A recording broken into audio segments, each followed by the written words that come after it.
Retro படத்தோடைய கன்னிமா song. So இந்த song வந்துட்டு ஒரு ஒன் டேக் சாங் அப்படிங்கிறது இப்போதைக்கு ரீசெண்டா எனக்கு தெரிஞ்சிருந்துச்சு. ஸோ ரொம்ப நாள் முன்னாடி நியூஸ் வந்துச்சு போல இருக்கு. எனக்கு இப்பதான் தெரிஞ்சுது. அண்ட் இதோட சேர்த்து என்ன சொல்றாங்கன்னா, இந்த சாங்க்கு முன்னாடி ஒரு 5 நிமிஷமும், இந்த சாங்க்கு அப்புறமா ஒரு 2 மினிட்ஸ் இது மொத்தமாவே ஒரு ஒன் ஷாட்டு. ஸோ அந்த ஃபர்ஸ்ட் 5 நிமிஷத்துல ஒரு டிராமா சீன் வந்துட்டு போகும். அதுக்கப்புறமா ஒரு சாங், அதுக்கப்புறம் இந்த 2 மினிட்ஸ் வந்துட்டு ஃபைட் அப்படிங்கிற மாதிரி சொல்றாங்க.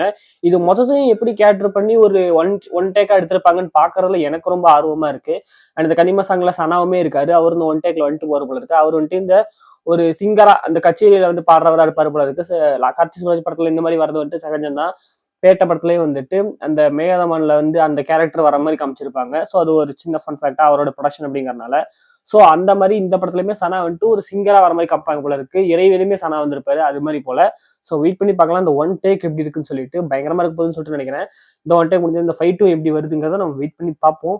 இந்த ஷார்ட்ஸ் பிடிச்சிருந்தா ஒரு லைக் தட்டிட்டு நம்ம சேனலை சப்ஸ்கிரைப் பண்ணி வச்சுக்கோங்க. உள்ள போனீங்கன்னா மெயின் வீடியோஸா இருக்கும். அதெல்லாம் செக் பண்ணி பாருங்க.